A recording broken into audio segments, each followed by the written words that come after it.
Le vent de septembre fouettait les falaises de Plouhinec avec une violence qui semblait vouloir arracher les rochers eux-mêmes de leurs fondations millénaires. Les vagues du golfe de Gascogne se fracassaient contre les parois de granit noir, projetant des embruns salés jusqu'aux fenêtres du manoir Le Goff, cette demeure décrépite qui dominait la côte comme une sentinelle mourante. L'année était 1849, et dans les ruelles étroites du village en contrebas, les paysans bretons murmuraient des prières en breton tout en se signant furtivement lorsque leur regard se portait vers le sommet de la falaise. Le manoir avait connu des jours meilleurs. Ses murs de pierre grise, autrefois imposants, étaient désormais couverts de lichens verdâtres et de mousse humide. Les volets pendaient de travers, et plusieurs fenêtres du 3e étage étaient condamnées par des planches pourries. Le toit d'ardoise présentait des béances par lesquelles la pluie s'infiltrait librement, créant des flaques sombres dans les couloirs abandonnés. Le jardin, jadis ordonné selon la mode des grandes propriétés nobles, n'était plus qu'un enchevêtrement de ronces, d'orties et de digitales pourpres qui poussaient en touffes anarchiques. À l'intérieur, dans le grand salon aux tentures moisies, 3 jeunes femmes étaient assises autour d'une table massive en chêne noirci. Maëlle, Isolde et Rosaine Le Goff, 16 ans toutes les 3, nées le même jour de la même heure, dans des circonstances que les sages-femmes de la région préféraient ne pas évoquer. Elles étaient identiques jusqu'à l'effroi, même cheveux noirs de jais tombant en cascade raide jusqu'à la taille, même teint d'une pâleur cadavérique qui contrastait violemment avec leurs lèvres étrangement rouges, mêmes yeux d'un gris métallique qui semblait ne jamais scier, même mains fines aux doigts démesurément longs. Leur mère, Gwenaëlle Le Goff, née elle-même, Le Goff, avant son mariage avec son cousin germain Erwan, avait péri 3 ans après leur naissance dans des circonstances obscures. On l'avait retrouvé au pied de l'escalier principal, le cou brisé, un sourire énigmatique figé sur ses lèvres. Leur père avait sombré dans la démence peu après, passant ses journées à errer dans les couloirs en murmurant des incantations en vieux breton, cette langue ancienne que seuls les plus vieux du village comprenaient encore. Il était mort l'hiver dernier, retrouvé gelé dans la bibliothèque, ses doigts serrés autour d'un vieux grimoire relié en cuir que personne n'avait osé ouvrir. Les triplées étaient désormais seules, maîtresses d'un domaine en ruine et d'une fortune déclinante. Mais surtout, elles étaient les héritières d'un terrible secret familial, transmis de génération en génération dans les veines corrompues des Le Goff. « Le fermier Kermadec est venu ce matin », dit Maëlle d'une voix monocorde, sans lever les yeux du livre qu'elle feuilletait. C'était un ouvrage ancien sur les plantes médicinales de Bretagne, dont les pages jaunies étaient couvertes d'annotations manuscrites en breton et en latin. Il réclame le paiement de son bail. « Mais nous n'avons plus d'argent », répondit Isolde en continuant à écraser des feuilles de digital séchées dans un mortier de pierre. Le parfum âcre de la plante empoisonnée se mêlait à l'odeur de moisissure qui imprégnait toute la maison. Grand-père a tout dilapidé dans ses expériences. Rosaine, la 3e sœur, leva enfin les yeux de son ouvrage de broderie. Elle travaillait sur un motif complexe, représentant 3 corbeaux perchés sur un menhir. Ses doigts maniaient l'aiguille avec une précision inquiétante, chaque point parfaitement identique au précédent. Kermadec a une famille nombreuse, murmura-t-elle. 6 enfants. Sa femme est enceinte du 7e. Un silence étrange s'installa dans la pièce, troublé seulement par le crépitement du feu mourant dans l'âtre et le hurlement incessant du vent. Les 3 sœurs échangèrent un regard, et un sourire identique étira lentement leurs lèvres pâles. C'était un sourire qui n'avait rien d'humain, un rictus qui aurait glacé le sang du plus brave. « La digitale », dit Maëlle après un long moment, provoque des arrêts cardiaques qui ressemblent à des morts naturelles. Grand-père l'avait écrit dans ses notes. Les médecins de Quimper ne peuvent pas la détecter lors d'un examen superficiel. Et nous avons de l'arsenic, ajouta Isolde en désignant un flacon de verre sombre posé sur une étagère, celui que grand-mère utilisait pour les rats. Rosaine posa sa broderie et se leva avec une grâce inquiétante. Elle se dirigea vers la fenêtre et écarta légèrement le rideau de velours mangé au mythe. En contrebas, on pouvait apercevoir le village de Plouhinec, avec ses maisons basses aux toits de chaume, son église au clocher trapu, et au-delà la lande immense qui s'étendait jusqu'à l'horizon, parsemée de menhirs et de dolmens, hérités des temps druidiques. Notre famille règne sur cette terre depuis des siècles, dit-elle d'une voix étrangement mélodieuse, bien avant que les Francs ne viennent imposer leur langue et leurs lois. Nous sommes les descendants des druides, les gardiens des anciens mystères. Notre sang est pur, inaltéré par les invasions. C'était la justification que leur avait inculquée leur père durant toute leur enfance. Les Le Goff pratiquaient l'endogamie depuis des générations, cousins épousant cousines, oncles s'unissant à nièces, tout cela dans le but obsessionnel de préserver ce qu'ils appelaient la pureté celte. Mais cette pratique avait eu un prix terrible. Les enfants, Le Goff, naissaient souvent difformes, atteints de maladies mentales ou mouraient en bas âge. Les triplées elles-mêmes, bien que d'apparence relativement normale au premier abord, présentaient des anomalies troublantes. Leurs pupilles dilatées ne réagissaient presque pas à la lumière, leurs articulations étaient d'une souplesse inquiétante, et leur température corporelle semblait constamment inférieure à la normale. Mais le plus troublant était leur lien mental. Depuis leur naissance, les trois sœurs partagèrent des pensées, des sensations, des rêves. Ce qui arrivait à l'une affectait les deux autres. Elles finissaient les phrases l'une de l'autre, ressentaient la douleur physique de leur sœur, et semblaient communiquer sans parole, par de simples regards. Les rares domestiques qui étaient restés au service des Le Goff après la mort d'Erwan racontaient les avoir vus se déplacer de manière parfaitement synchronisée, comme trois marionnettes tirées par les mêmes fils invisibles. « Kermadec viendra chercher sa réponse demain soir », reprit Maël, en refermant son livre avec un claquement sec. « Nous lui préparerons un accueil approprié. » Le lendemain matin, une brume épaisse montait de la mer, enveloppant le manoir et le village d'un linceul grisâtre. C'était le genre de brume bretonne qui semblait vivante, qui s'accrochait aux vêtements et pénétrait jusqu'aux os. Les cloches de l'église Saint-Pierre sonnèrent 7 heures, leur tintement étouffé par la nappe de vapeur. Les triplées étaient déjà levées depuis l'aube. Elles avaient passé la nuit dans le laboratoire secret de leur grand-père, une pièce voûtée au sous-sol du manoir où s'alignaient des étagères chargées de fioles, de poudre et d'instruments bizarres. Sur les murs de pierre suintante, des schémas anatomiques côtoyaient des symboles celtes et des formules chimiques griffonnées d'une main tremblante. Isolde broyait méticuleusement des feuilles de digital dans un grand mortier de marbre, ajoutant progressivement de l'eau de vie pour créer une teinture concentrée. Maël consultait un grimoire familial, vérifiant les dosages et les méthodes de préparation que leurs ancêtres avaient consignées au fil des siècles. Rosen, quant à elle, préparait la mise en scène avec un soin presque artistique. Elle disposait des verres en cristal, une carafe de cidre breton et des gâteaux au beurre salé sur un plateau d'argent terni. « Le poison doit agir lentement », dit Maël sans lever les yeux de son livre. « Si Kermadec s'effondre immédiatement, cela éveillera des soupçons.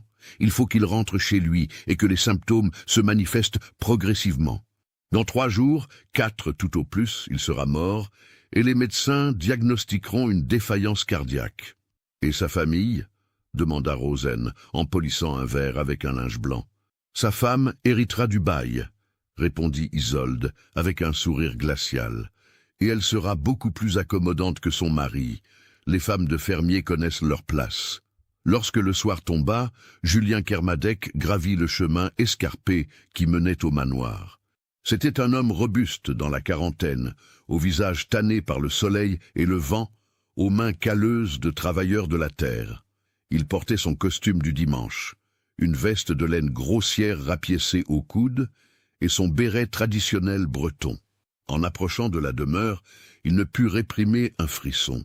Il avait entendu les histoires que les anciens racontaient à la veillée, les légendes sombres qui entouraient la famille Le Goff depuis des générations. Les triplés l'accueillirent dans le salon, toutes 3 vêtues de robes noires identiques, leurs cheveux séparés par une raie centrale parfaitement droite. Dans la lumière vacillante des chandelles, Elles ressemblaient à 3 statues de cire, belles et terrifiantes à la fois. « Monsieur Kermadec, » dit Maël d'une voix douce qui contrastait avec son regard glacial, « comme c'est aimable à vous d'être venu. Nous voulions discuter du bail de votre ferme. » Mademoiselle Le Goff, répondit Kermadec en ôtant son béret et en le tordant nerveusement entre ses mains. « Je ne voudrais pas vous importuner, mais le bail aurait dû être payé il y a 3 mois maintenant. Ma famille a besoin de cet argent pour passer l'hiver. » Bien sûr, ronronna Isolde en s'approchant avec le plateau de rafraîchissement. Nous comprenons parfaitement votre situation. Mais avant de parler affaires, ne voudriez-vous pas vous restaurer? Le chemin depuis le village est long et pénible. Kermadec hésita. Quelque chose dans l'atmosphère de cette pièce le mettait mal à l'aise.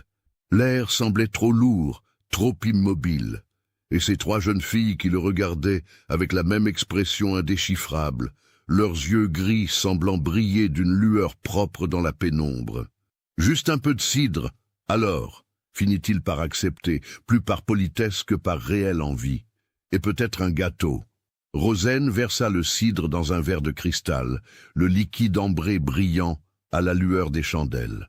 Dans cette lumière, il était impossible de voir les minuscules particules de poudre blanche qui s'y dissolvaient. Elle tendit le verre à Kermadec avec un sourire qui ne montait pas jusqu'à ses yeux. « À votre santé, monsieur Kermadec », dirent les 3 sœurs à l'unisson, leurs voix se superposant de manière troublante. Le fermier but une longue gorgée.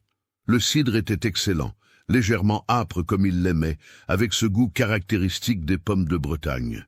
Il prit également un gâteau et le mangea en quelques bouchées, les miettes tombant sur sa veste. « Maintenant, concernant le bail, » commença Maël, en s'asseyant gracieusement dans un fauteuil à haut dossier, « nous avons une proposition à vous faire. » La négociation dura près d'1 heure. Les triplés jouèrent leur rôle à la perfection, feignant la compréhension et la compassion tout en manipulant habilement Kermadec pour obtenir ce qu'elle voulait. Un délai de paiement de 6 mois, en échange d'une augmentation du montant du bail. Le fermier, soulagé d'avoir obtenu ce sursis, accepta sans vraiment comprendre qu'il venait de signer un accord bien plus défavorable que l'original. Lorsqu'il quitta le manoir, le ciel nocturne était dégagé, révélant une profusion d'étoiles. La lune, presque pleine, baignait le paysage d'une lumière argentée qui transformait les menhirs en ombres inquiétantes. Kermadec descendit le sentier en sifflotant, satisfait de son entrevue, ignorant totalement que la mort cheminait désormais dans ses veines. Les jours suivants, le poison fit son œuvre avec une efficacité méthodique. Kermadec commença à ressentir des palpitations, des vertiges, une fatigue inhabituelle.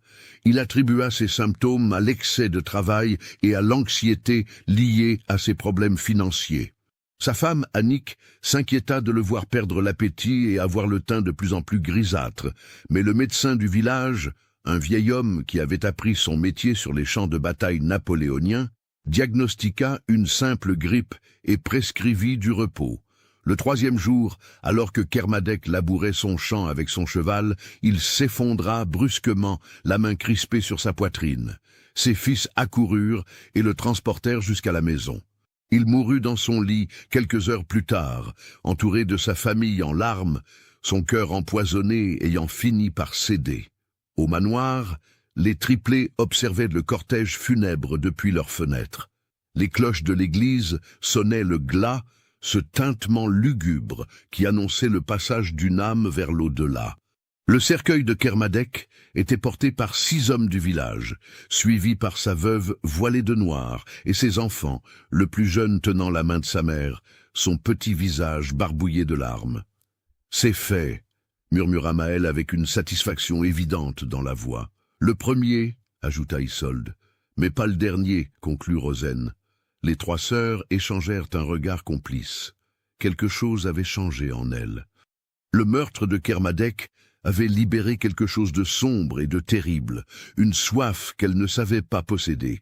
Ce n'était pas seulement une question de survie financière ou de pouvoir, c'était quelque chose de plus profond, de plus viscéral. Une envie de contrôler, de dominer, de jouer avec les vies humaines comme un chat joue avec une souris avant de la tuer. Dans les semaines qui suivirent, d'autres incidents étranges commencèrent à se produire dans la région de Plouhinec. La veuve Kerléo, une voisine âgée qui avait osé critiquer les Le Goff lors d'une réunion paroissiale, fut retrouvée morte dans son lit, le visage figé dans une expression de terreur absolue. Le médecin parla d'une crise d'apoplexie. Personne ne remarqua les marques de piqûres sur son bras dissimulées sous ses manches longues. Le jeune vicaire de l'église, le père Loïc, un homme pieux et naïf récemment arrivé de Vannes, avait commencé à s'interroger sur les triplés.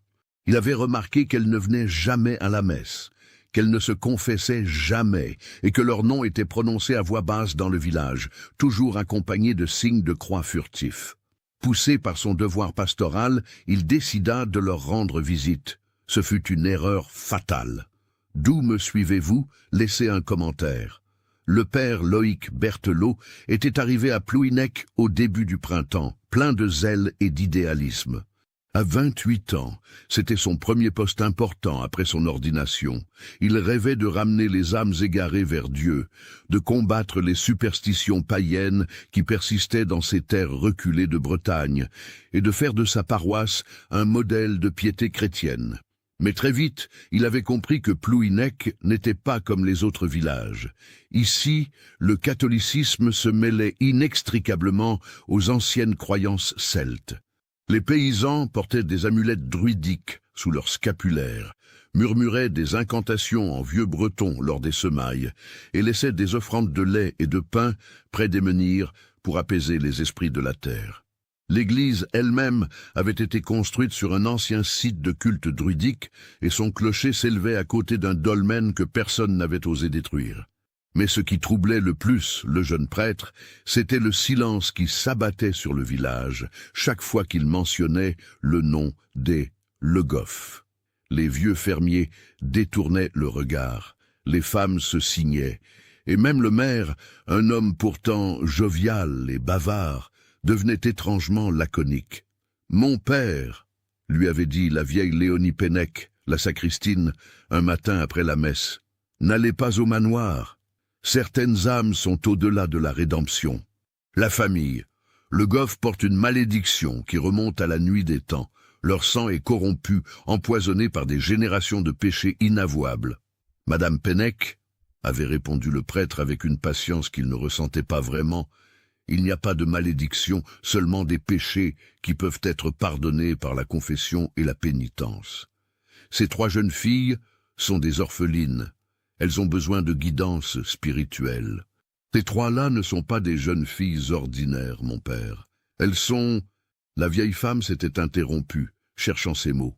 Elles sont comme les Korrigans dans nos légendes. Belles en apparence, mais froides et cruelles à l'intérieur.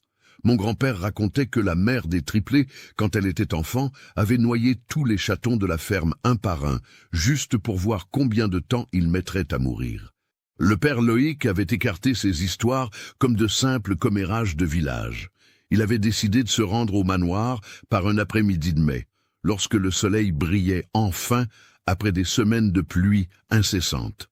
La lande était couverte d'ajoncs en fleurs, leur parfum de noix de coco embaumant l'air marin. Les oiseaux chantaient dans les buissons, et pour la première fois depuis son arrivée, le prêtre ressentit un peu d'optimisme. Cet optimisme s'évanouit dès qu'il franchit le portail rouillé du manoir Le Goff. Le jardin était une vision cauchemardesque. Ce qui avait autrefois été des parterres ordonnés n'était plus qu'un chaos de plantes vénéneuses poussant en abondance sauvage. Des digitales pourpres, hautes comme des hommes, se dressaient en phalanges serrées. Des belladones aux baies noires luisantes grimpaient sur les murs. Des touffes de ciguës empoisonnées envahissaient les allées. Et au centre de ce jardin morbide, une statue de pierre érodée représentait une femme aux traits effacés, les bras levés vers le ciel, dans une posture d'invocation. Le prêtre remarqua autre chose d'étrange. Des os. Partout dans le jardin, blanchis par le soleil et la pluie, il y avait des ossements, petits pour la plupart, des oiseaux, des lapins, peut-être des chats, mais aussi quelques os plus grands, qu'il préféra ne pas identifier. Certains étaient disposés en motifs géométriques autour des plantes, comme s'ils servaient de fertilisants ou d'offrandes. Il monta les marches du perron, la pierre friable s'effritant sous ses pieds. Avant même qu'il ne puisse frapper, la porte s'ouvrit dans un grincement sinistre. Maëlle se tenait sur le seuil, vêtue d'une robe gris-perle qui donnait à sa peau un aspect d'encore plus cadavérique. « Mon père », dit-elle d'une voix sans inflexion, « nous vous attendions. » Le prêtre tressaillit. « Vous m'attendiez, mais je n'ai envoyé aucun message annonçant ma visite. Nous savions que vous viendriez, » répondit-elle simplement, s'écartant pour le laisser entrer. « Les prêtres viennent toujours. Ils croient pouvoir nous sauver. » L'intérieur du manoir était encore plus oppressant que l'extérieur. Les couloirs étaient plongés dans une pénombre permanente, les rares fenêtres étant obstruées par des tentures épaisses. L'air sentait le moisi, la cire de bougie et quelque chose d'autre, une odeur douceâtre et écœurante que le père Loïc ne parvenait pas à identifier. Les portraits des ancêtres, le goff tapissait les murs, tous montrant des visages pâles au regard vide, certains présentant des déformations physiques évidentes. Maëlle le conduisit jusqu'au salon où ses deux sœurs l'attendaient.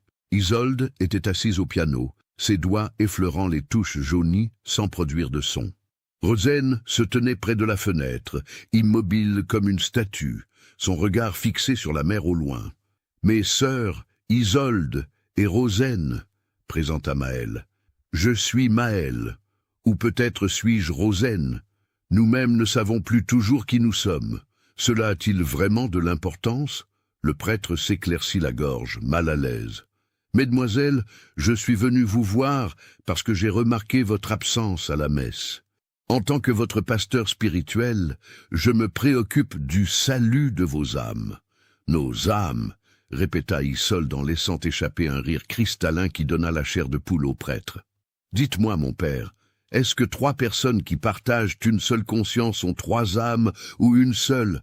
C'est une question théologique fascinante, n'est-ce pas?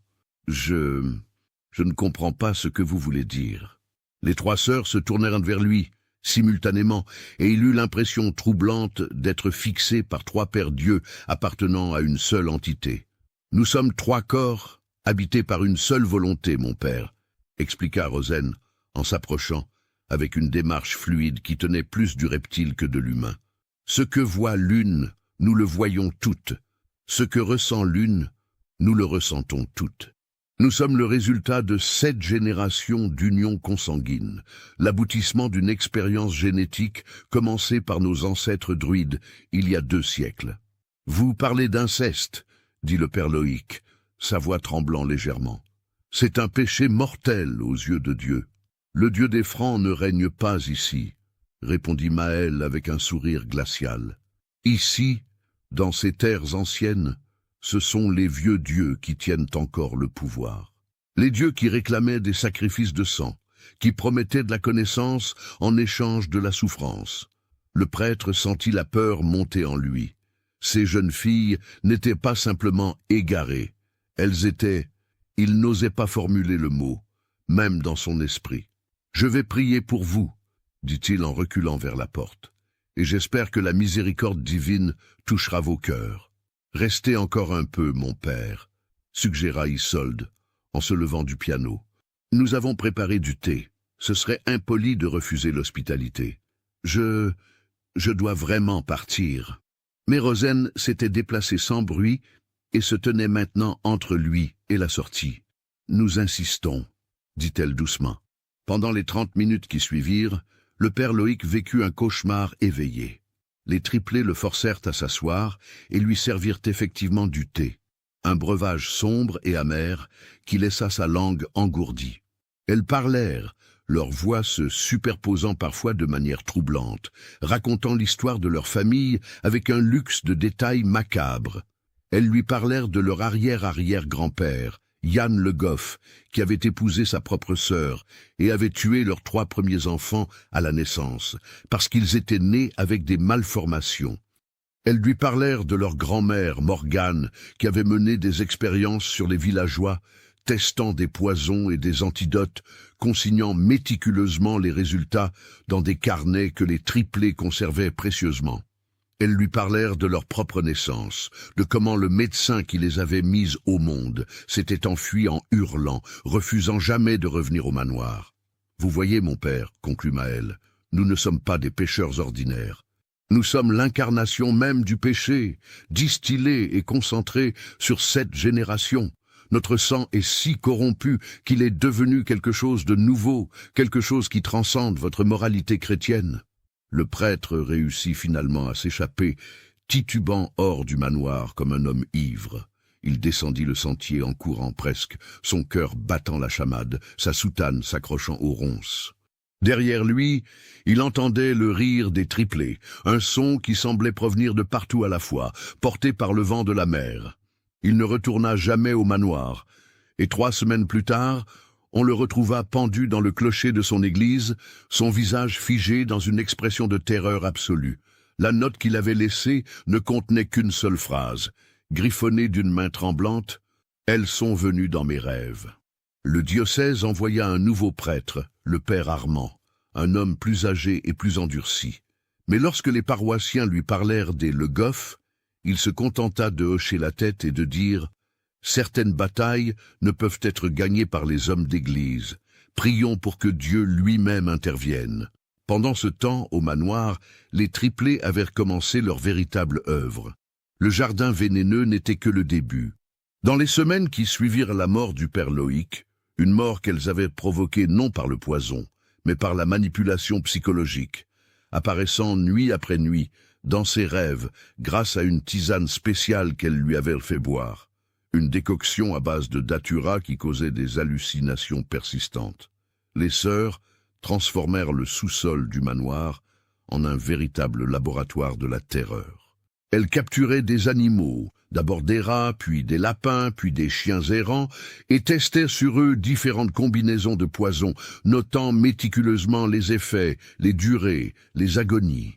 Les cris des bêtes torturées s'élevaient parfois du manoir dans la nuit, portés par le vent jusqu'au village où les habitants se terraient dans leurs maisons en se bouchant les oreilles. Mais les animaux ne suffisaient plus. Les triplés voulèrent comprendre comment les humains réagissaient, comment ils souffraient, comment ils mouraient. Elles avaient besoin de sujets d'expérimentation. Le premier fut Pierre Calac, un vagabond qui était arrivé à Plouhinec à la recherche de travail. Il avait frappé à la porte du manoir un soir de pluie, trempé jusqu'aux os, affamé.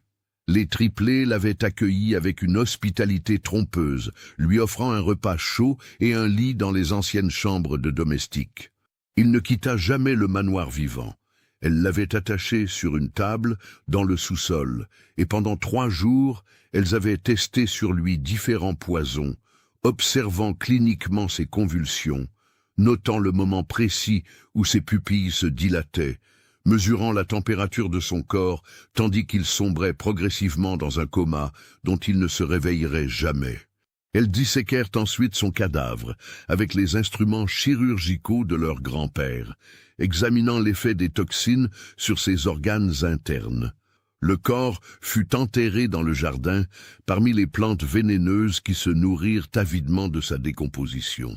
La deuxième victime fut Marguerite Prigent, une jeune servante qu'elles avaient embauchée pour s'occuper du ménage. Marguerite était une orpheline de 17 ans, sans famille, sans personne pour remarquer sa disparition. Elle avait travaillé au manoir pendant 2 semaines, de plus en plus mal à l'aise face au comportement étrange de ses employeuses, avant de comprendre qu'elle était prisonnière. Son agonie fut plus longue que celle de Calac. Les triplés voulaient explorer les limites de la résistance humaine, comprendre jusqu'où on pouvait pousser un corps avant qu'il ne cède. Elles alternaient poison et antidote, créant un cycle infernal de souffrance et de brefs répits. Marguerite perdit la raison bien avant de perdre la vie, ses hurlements résonnant dans les profondeurs du manoir jusqu'à ce que sa voix se brise définitivement. Les mois passèrent, et le nombre de victimes augmenta. Des vagabonds, des colporteurs, des gens de passage que personne ne rechercherait. Le jardin du manoir devint leur cimetière secret, chaque plante vénéneuse marquant une tombe non déclarée. Mais les triplés voulaient plus. Elles voulaient terroriser le village lui-même, affirmer leur domination, prouver que les Le Goff étaient au-dessus des lois humaines et divines. L'occasion se présenta lors de la préparation du carnaval de Binic, une fête traditionnelle bretonne qui avait lieu début février, avant le carême. C'était une célébration qui remontait au temps pré-chrétien, un dernier moment de débauche et d'excès avant les privations religieuses. Les villageois confectionnaient des masques grotesques, allumaient de grands feux sur la place, buvaient et dansaient jusqu'à l'aube. Cette année-là, les triplés décidèrent de participer. Elles passèrent des semaines à préparer leurs costumes, créant des masques qui représentaient les Korrigans, ces esprits malveillants du folklore breton, petites créatures difformes qui hantaient les landes et les menhirs, attirant les voyageurs vers leur perte. Leurs robes étaient des chefs-d'œuvre de tissus déchiquetés et de broderies macabres, ornées de symboles druidiques et de motifs évoquant la mort. Mais le véritable chef-d'œuvre était le plan qu'elles avaient élaboré pour cette nuit de carnaval. Un plan qui allait transformer la fête en un cauchemar que Plouhinec n'oublierait jamais. « Tout est prêt », dit Isolde en vérifiant une dernière fois les fioles qu'elles avaient préparées. Le poison dans le cidre, les seringues dissimulées dans nos manches, les cordes cachées sous nos robes.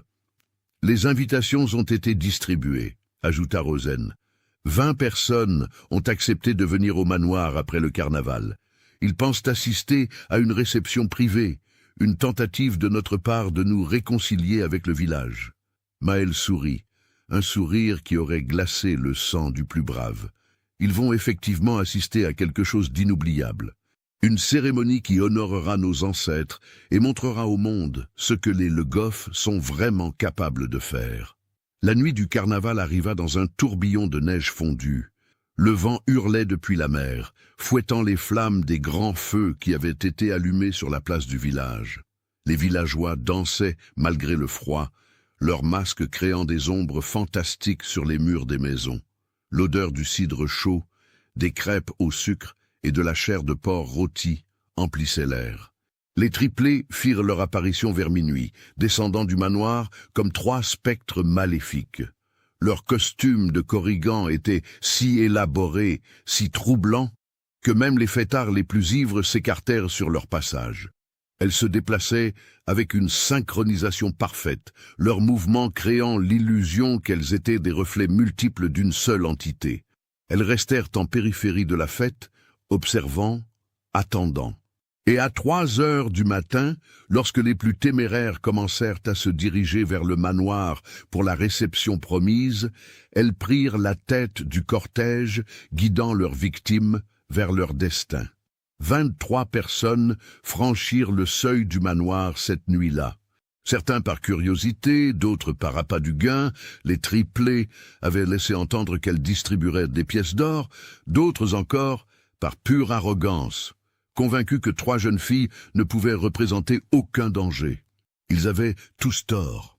Le grand salon avait été transformé pour l'occasion. Les tentures moisies avaient été remplacées par des draperies de velours noir. Des centaines de chandelles créaient une lumière vacillante qui donnait à la pièce l'apparence d'une chapelle païenne. Au centre, une longue table avait été dressée, couverte de mets fins et de carafes de vin et de cidre. Mais ce qui attirait immédiatement le regard, c'était le grand cercle de pierre qui avait été dessiné sur le sol avec ce qui ressemblait à de la craie blanche, mais qui était en réalité de la poudre d'os humain. Les invités s'installèrent avec une certaine appréhension. L'atmosphère du manoir, même décorée, restait profondément inquiétante. Mais l'alcool coula à flot, et bientôt la plupart des convives se détendirent, leurs voix s'élevant dans des rires et des conversations animées. Ce qu'ils ne savaient pas, c'est que chaque boisson, chaque morceau de nourriture était méticuleusement empoisonné. Pas assez pour tuer rapidement, mais suffisamment pour paralyser progressivement, pour engourdir les membres, pour rendre impossible toute résistance. Après 1 heure, les premiers effets commencèrent à se manifester. Les invités se plaignirent de vertige, de nausées. Certains tentèrent de se lever pour partir, mais leurs jambes refusèrent de leur obéir. La panique commença à s'installer lorsqu'ils réalisèrent qu'ils étaient piégés. C'est alors que les triplés retirèrent leurs masques. Bienvenue, dit Maël d'une voix qui résonna étrangement dans le silence soudain, à la véritable cérémonie. Les portes du salon se refermèrent avec un claquement sourd. Les fenêtres étaient barricadées, il n'y avait aucune échappatoire.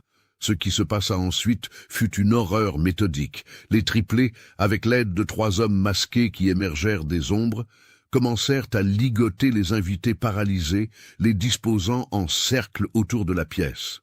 Certains hurlaient, d'autres pleuraient, d'autres encore tentaient de négocier, offrant de l'argent, des terres, n'importe quoi pour leur liberté. Les 3 sœurs restèrent sourdes à toutes les supplications. « Vous vous demandez pourquoi ?» commença Isolde en se plaçant au centre du cercle de poudre d'os. « Pourquoi vous? Pourquoi maintenant? La vérité est que vous n'êtes pas spéciaux. Vous êtes simplement disponibles.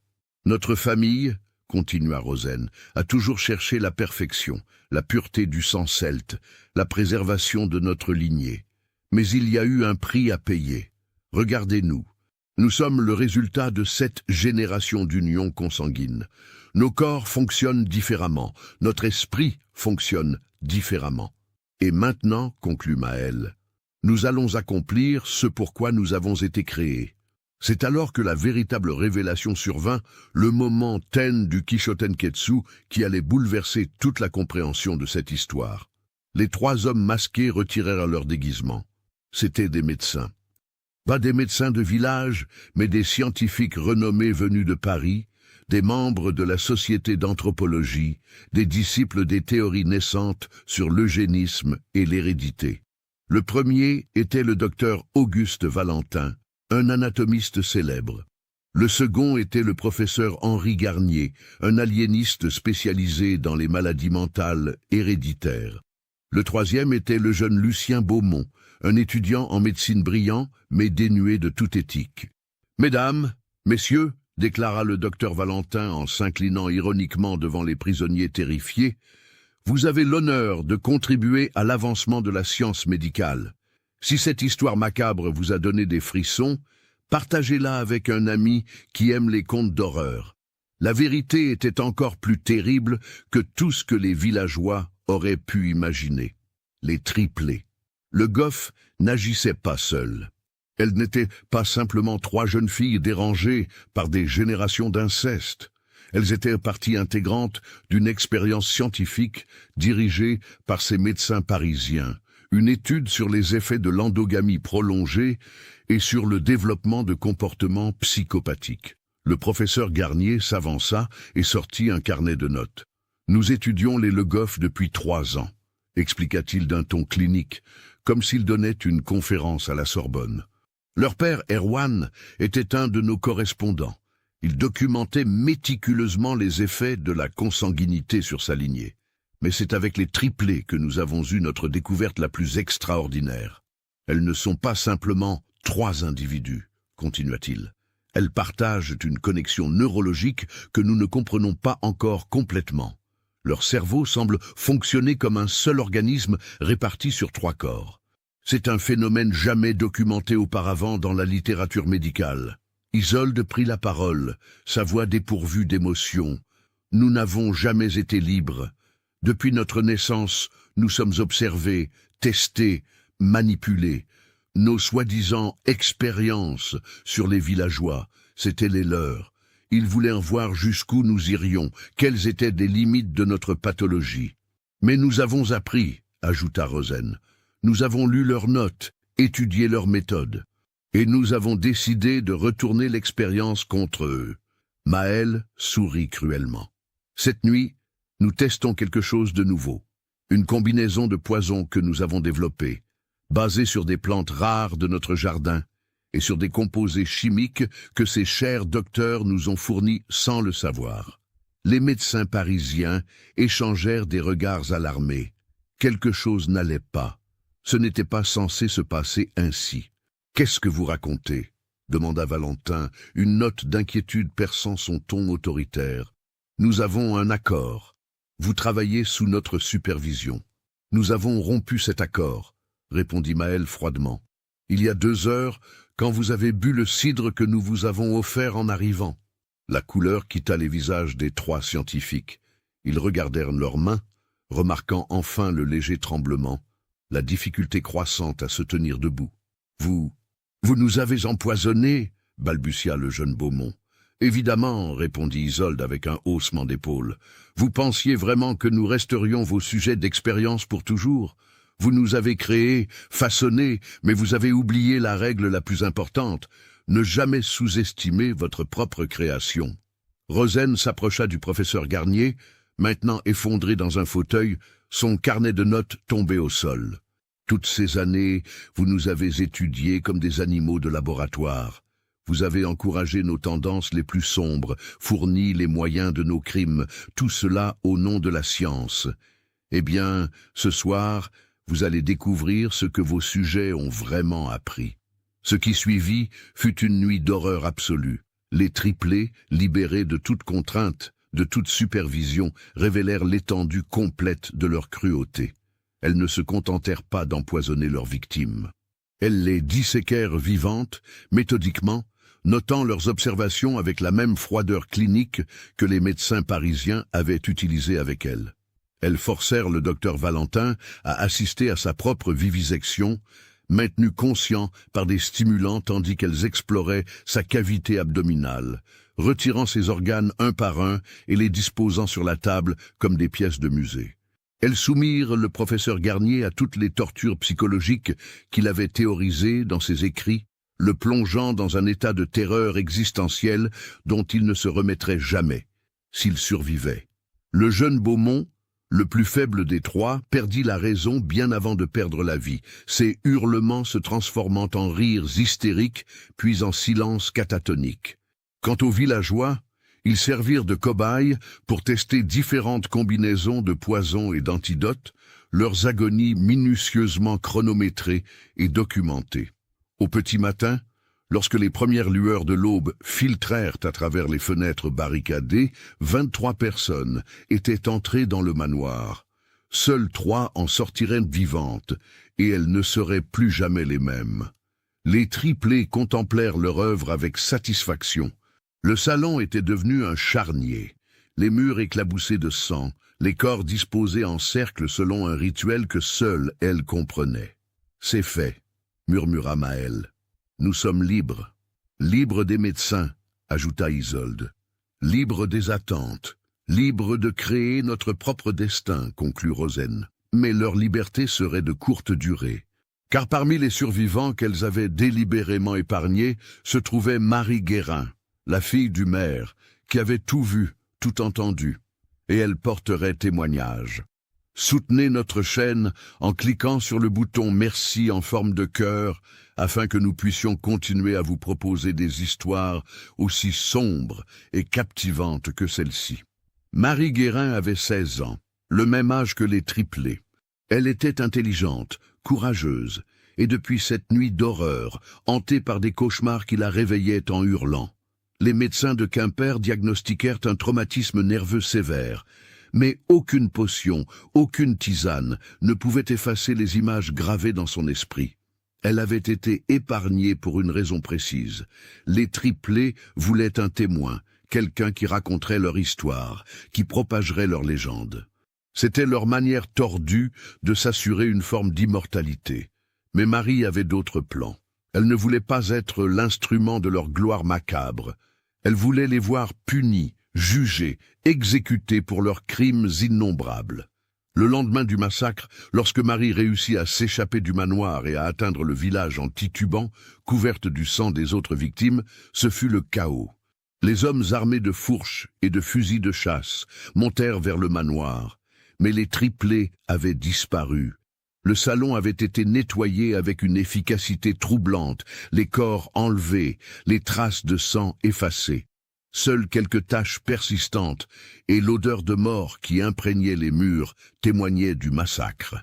Les autorités furent immédiatement alertées.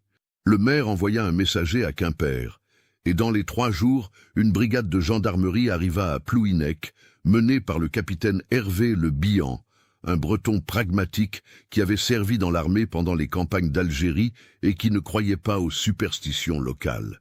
« Des jeunes filles dérangées », avait-il déclaré au maire. « Rien de plus. Nous les trouverons, Nous les arrêterons, et elles seront jugées comme n'importe quel criminel. Mais retrouver les triplés s'avéra plus difficile qu'anticipé. Elles connaissaient la région mieux que quiconque, chaque sentier, chaque grotte, chaque recoin des falaises. Elles se déplaçaient la nuit, comme des ombres, laissant derrière elles une traînée de petits crimes qui semblaient n'avoir d'autre but que de narguer leurs poursuivants. Un matin, on découvrit le chien de chasse préféré du capitaine Le Bihan, pendu au clocher de l'église, éventré, ses entrailles formant sur le sol un message en breton, « Kenavo, au revoir ». Une autre fois, la femme du maire reçut un paquet élégamment enveloppé. À l'intérieur, elle trouva un doigt humain parfaitement préservé dans du formol, accompagné d'une note « Un souvenir de votre réception », avec nos remerciements les plus sincères. Les triplés jouaient avec leurs poursuivants comme un chat joue avec une souris. Et cette région reculée de Bretagne, avec ses landes brumeuses et ses innombrables cachettes, était leur terrain de jeu idéal. Pendant 3 semaines, elles échappèrent à toutes les battues, mais elles avaient besoin de nourriture, de provisions, et c'est là qu'elles commirent leur première erreur. La ferme des Peinards était isolée, à 2 lieues du village, nichée dans un creux de la lande où le vent ne parvenait jamais vraiment à se calmer. Goulven Peinard et sa femme Catel vivaient là avec leurs 4 enfants, élevant des moutons et cultivant quelques arpents de terre pauvres. C'étaient de braves gens, pieux et travailleurs, qui se mêlaient peu des affaires du village. Les triplés arrivèrent une nuit de pleine lune, se glissant dans la ferme comme des spectres. Elles neutralisèrent Goulven d'un coup à la tête, alors qu'il se levait pour vérifier le bruit dans la cour. Catel tenta de fuir avec ses enfants, mais Isolde la rattrapa dans l'escalier, la traînant par les cheveux jusqu'à la cuisine où ses sœurs avaient déjà commencé à fouiller le garde-manger. Ce qui suivit fut une parodie horrible d'un repas en famille. Les triplés forcèrent Catel à leur préparer un repas copieux, tandis que ses enfants, terrifiés, étaient attachés dans un coin. Goulven, à demi conscient, fut ligoté sur une chaise, contraint de regarder. « Vous savez, » dit Maël en mastiquant tranquillement un morceau de pain, « nous aurions pu vivre normalement. Si notre famille n'avait pas été obsédée par la pureté du sang, si ces médecins parisiens ne nous avaient pas trouvés, si le village nous avait acceptés au lieu de nous craindre. Mais les si ne servent à rien, l'interrompit Rozaine. Nous sommes ce que nous sommes. Des aberrations, des monstres, des produits de la folie humaine. Et maintenant, nous devons assumer notre nature. » Isolde caressa tendrement la joue du plus jeune enfant, un garçon de 5 ans qui pleurait silencieusement. « Ne pleure pas, petit. La mort n'est pas si terrible. Nos victimes nous l'ont appris. Après un certain point, il y a une sorte de paix, une acceptation. » Catel supplia, pleura, offrit tout ce qu'elle possédait en échange de la vie de ses enfants. Les triplés l'écoutèrent poliment, puis refusèrent avec le même sourire glacial. Mais avant qu'elles ne puissent mettre leur plan à exécution, la porte de la ferme explosa dans un fracas de bois brisé. Le capitaine Le Bihan et ses hommes avaient suivi une intuition, vérifiant toutes les fermes isolées de la région. Ils avaient vu de la lumière aux fenêtres des Peinards à une heure inhabituelle et étaient venus enquêter. Ce qui suivit fut une mêlée confuse. Les triplés, prises par surprise, tentèrent de fuir par la porte arrière, mais les gendarmes avaient encerclé la ferme. Rozaine fut la première capturée, jetée au sol par 2 hommes robustes qui durent lutter pour la maîtriser malgré sa stature frêle. Isolde se battit comme une démente, griffant et mordant avant d'être finalement maîtrisée à son tour. Maëlle, la plus rusée des 3, réussit presque à s'échapper. Elle courut vers les collines, ses pieds nus volant sur la lande pierreuse, sa robe noire flottant derrière elle comme les ailes d'un corbeau. Mais le capitaine Le Bihan était un excellent tireur. Son coup de fusil atteignit Maëlle à la jambe, la faisant s'effondrer avec un hurlement de rage et de douleur. Lorsqu'elles furent toutes les 3 enchaînées et chargées dans le fourgon qui devait les emmener à la prison de Quimper, quelque chose d'étrange se produisit. Les 3 sœurs, qui avaient toujours partagé une connexion mentale, semblèrent se déconnecter. Pour la première fois de leur vie, elles étaient seules dans leur propre tête. Maël hurla, un cri de pure terreur qui n'avait rien à voir avec la douleur physique de sa blessure. Isolde et Rosen l'imitèrent, leurs voix se mêlant dans une cacophonie de désespoir. « Que se passe-t-il » demanda un jeune gendarme, mal à l'aise. « Je ne sais pas, » répondit le capitaine Le Bihan, « et je ne veux pas le savoir. Contentons-nous de les livrer à la justice. » Le procès des triplés. Le GOF commença 2 mois plus tard, au palais de justice de Rennes, la capitale de la Bretagne. Ce fut l'un des procès les plus médiatisés de l'époque, attirant des journalistes de Paris, de Lyon, même de Bruxelles et de Londres. Les gazettes étaient remplies d'articles sensationnalistes. Les empoisonneuses de Bretagne, les sorcières modernes, le visage de la dégénérescence.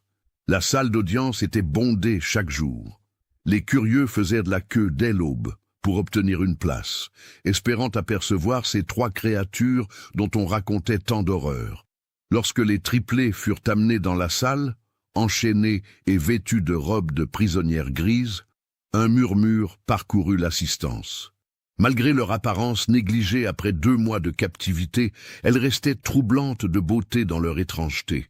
Leurs cheveux noirs, maintenant coupés courts par mesure de sécurité, ne faisaient que souligner leur visage pâle et leurs yeux gris perçants.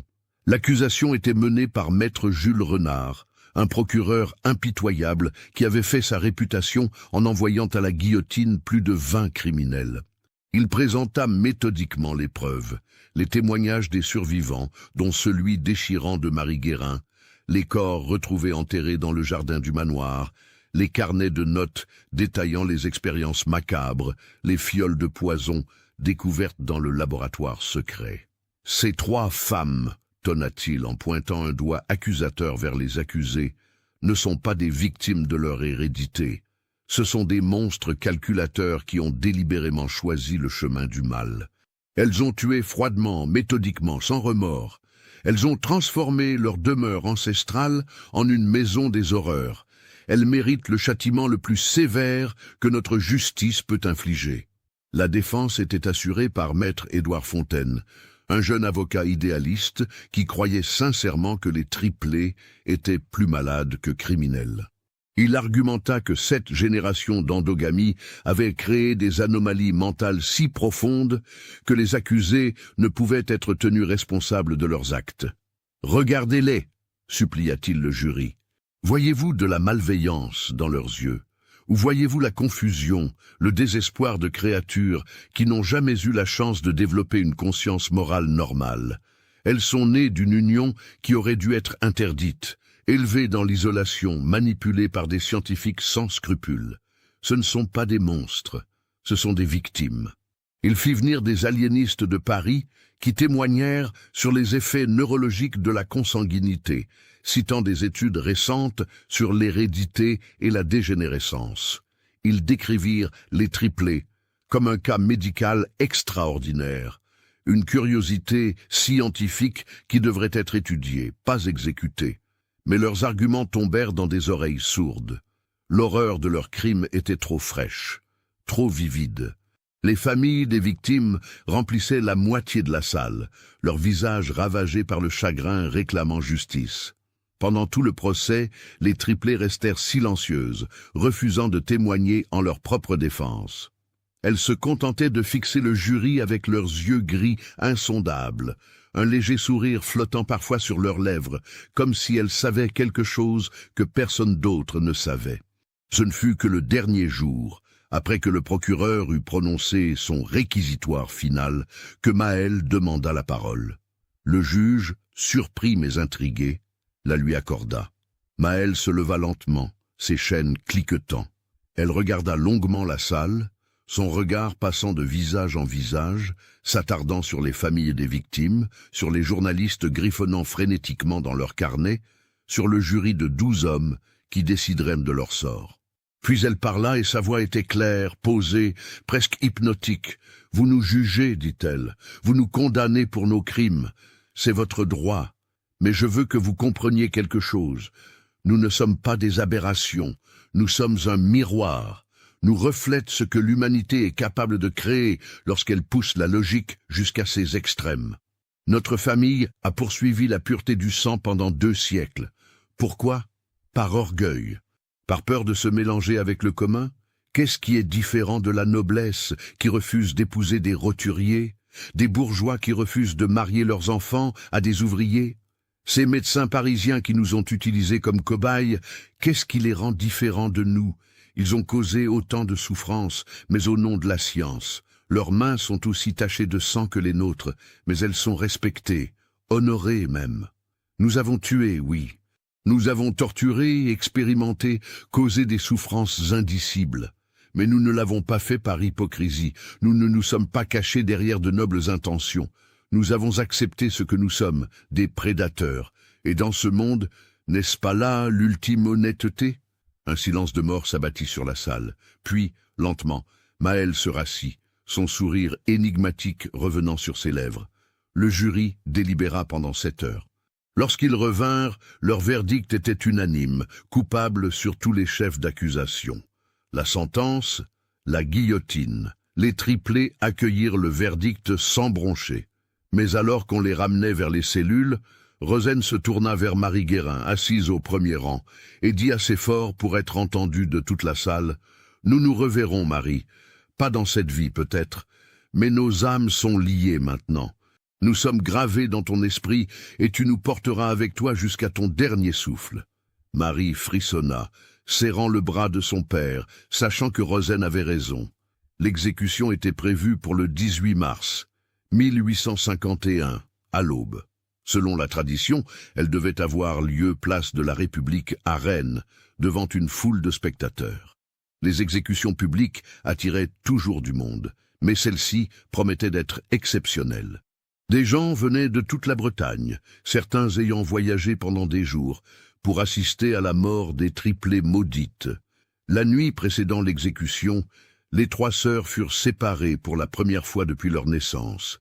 C'était la procédure standard pour éviter les tentatives de suicide collectif ou les dernières conspirations.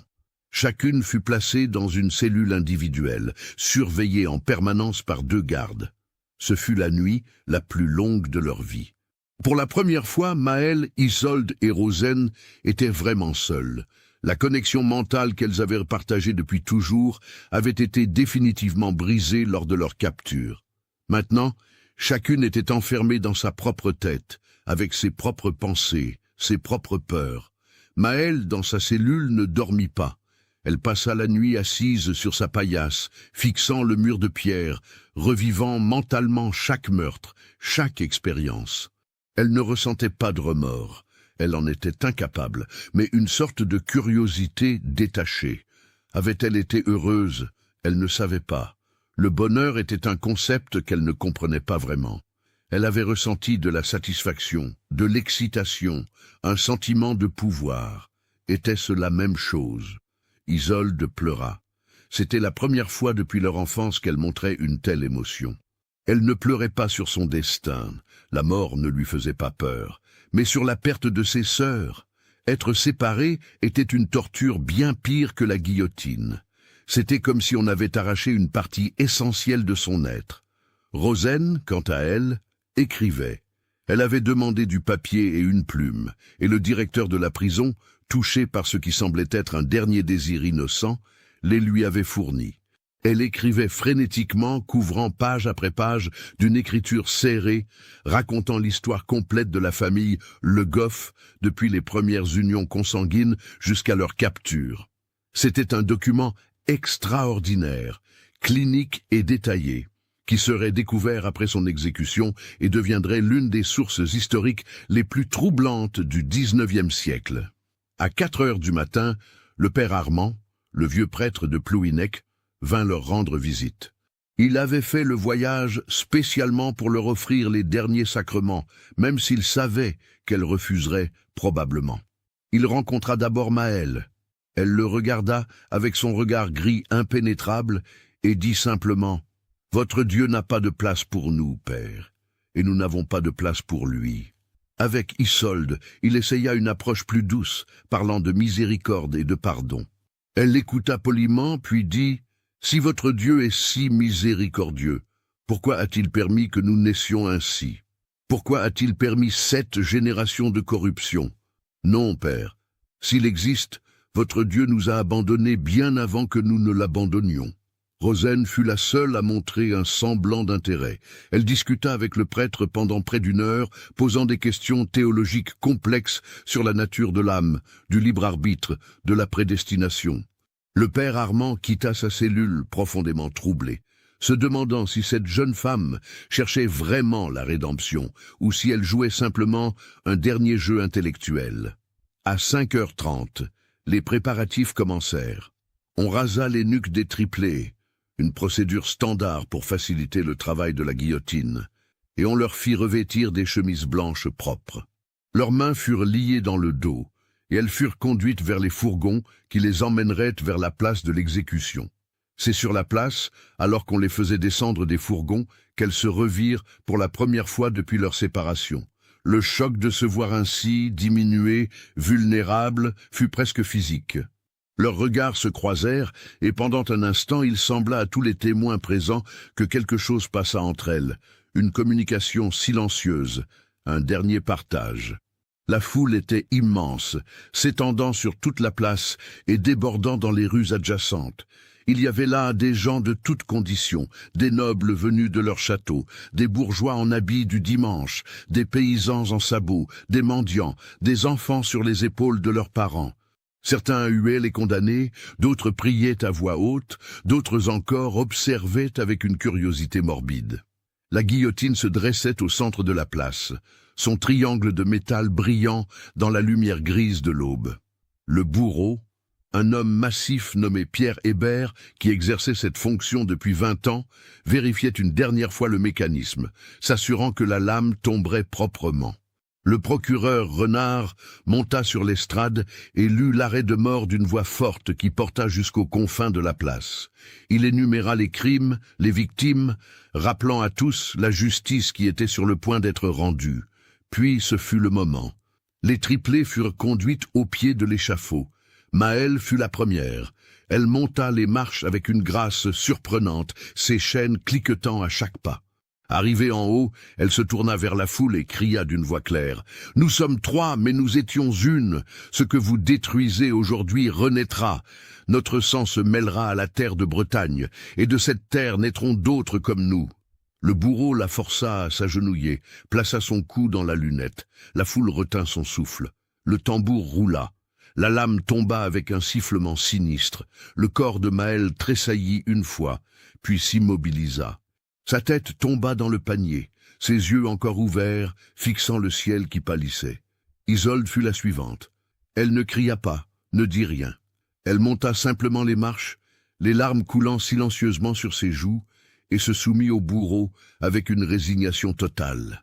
Lorsque la lame tomba, il sembla à plusieurs témoins qu'un soupir de soulagement s'échappa de ses lèvres juste avant l'impact. Rosaine fut la dernière. Contrairement à ses sœurs, elle souriait. Ce même sourire énigmatique qu'elle avait porté tout au long du procès. En haut de l'échafaud, elle regarda longuement la foule, puis dit, assez fort pour être entendue des premiers rangs, « Vous croyez que c'est fini, mais nous avons laissé quelque chose derrière nous, un héritage qui ne mourra jamais.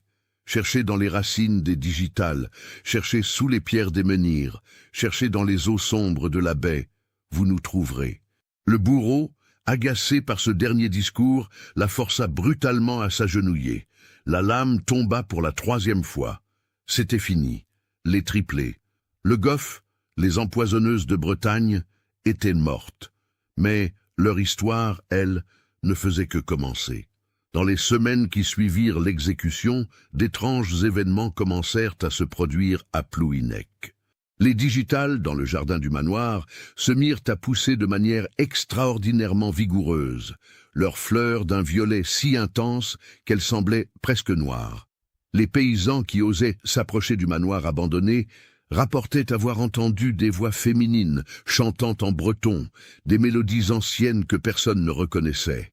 Plusieurs personnes tombèrent malades d'une maladie mystérieuse caractérisée par des hallucinations vivides, dans lesquelles elles voyaient les triplés toujours ensemble, les appelant à les rejoindre.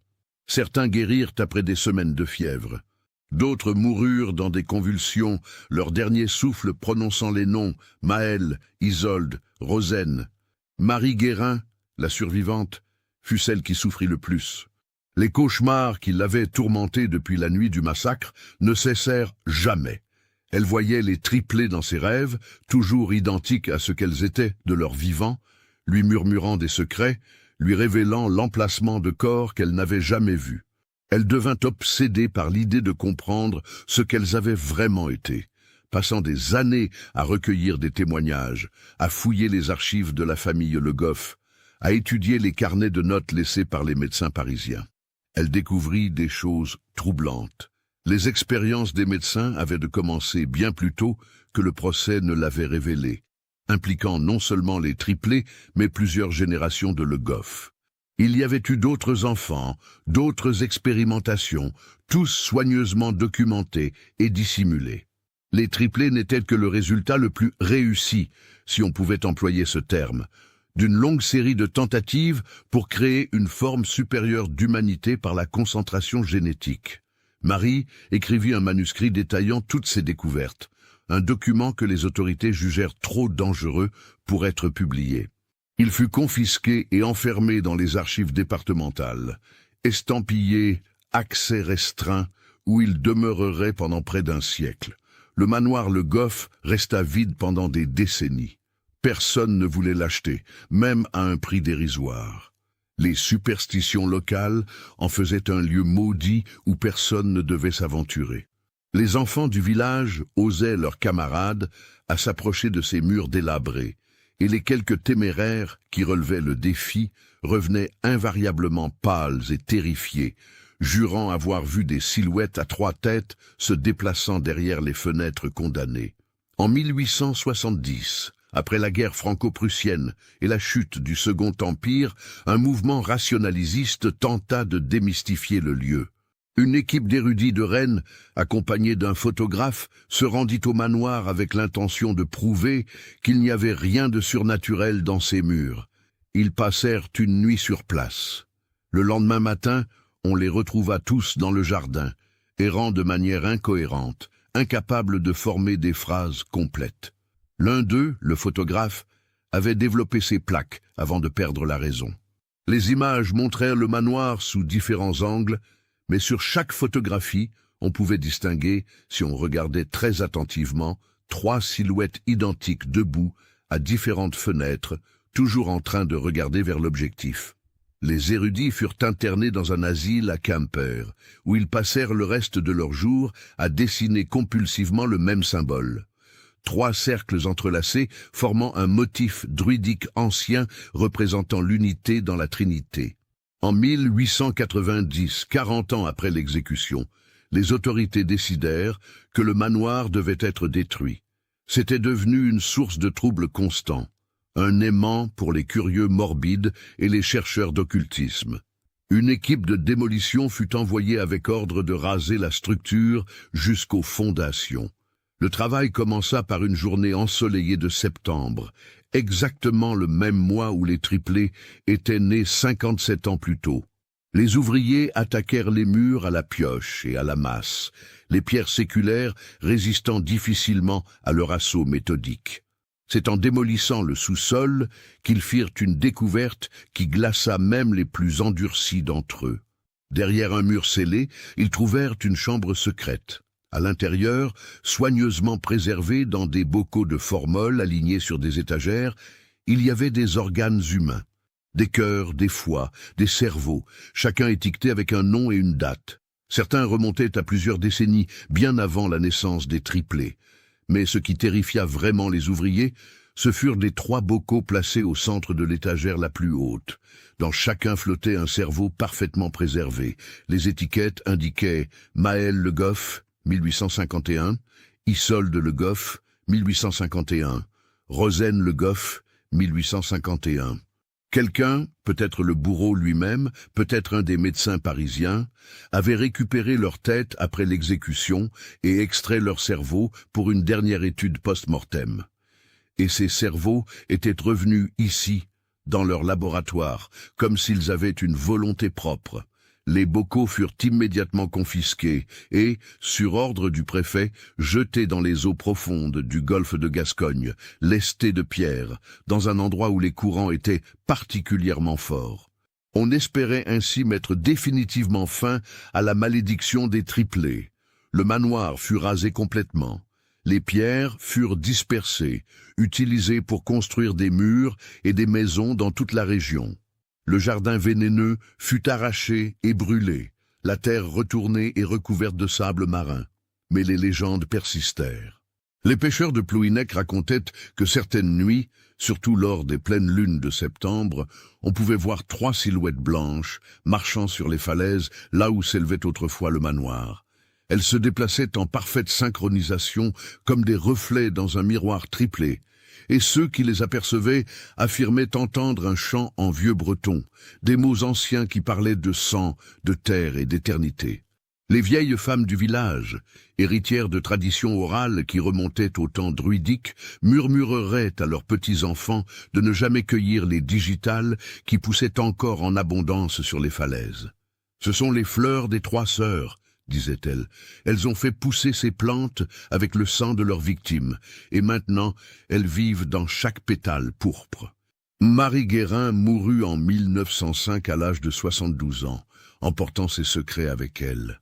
Sur son lit de mort, entourée de ses enfants et petits-enfants, ses derniers mots furent « Elles attendent, elles ont toujours attendu. Le temps n'a pas de prise sur ce qu'elles sont devenues. » Au XXe siècle, alors que la Bretagne se modernisait, que les anciennes superstitions s'estompaient face à la rationalité scientifique, l'histoire des triplés. Le Goff devint progressivement une légende locale, un conte pour effrayer les enfants, une anecdote historique pour les guides touristiques. Mais les historiens qui étudiaient sérieusement le cas trouvaient toujours quelque chose de troublant dans les archives. Les chiffres ne concordaient jamais tout à fait. Le nombre officiel de victimes était de 23, mais en recoupant les disparitions non résolues dans la région entre 1845 et 1851, on arrivait à un total beaucoup plus élevé, peut-être 50, peut-être 70. Personne ne saurait jamais avec certitude combien de personnes étaient mortes entre les murs du manoir Le Goff. Et puis il y avait cette note étrange, découverte dans les archives départementales en 1990 lors d'une numérisation systématique des vieux documents. C'était une lettre datée de 1920, écrite par un psychiatre de l'asile de Quimper. Il décrivait un patient interné depuis près de 30 ans, un homme qui prétendait avoir été l'un des assistants des médecins parisiens impliqués dans l'affaire des triplés. Cet homme, dans ses moments de lucidité, racontait une version différente des événements. Selon lui, les triplés n'avaient pas agi de leur propre initiative. Elles avaient été programmées dès leur naissance, conditionnées par des techniques que les médecins avaient développées, une forme primitive de contrôle mental basée sur la répétition et la privation sensorielle.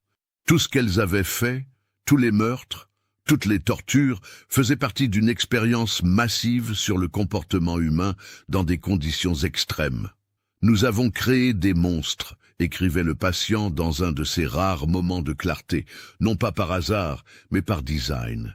Et maintenant, je crains que ce que nous avons commencé ne puisse jamais vraiment se terminer. Nous avons ouvert une porte que nous ne savons pas refermer.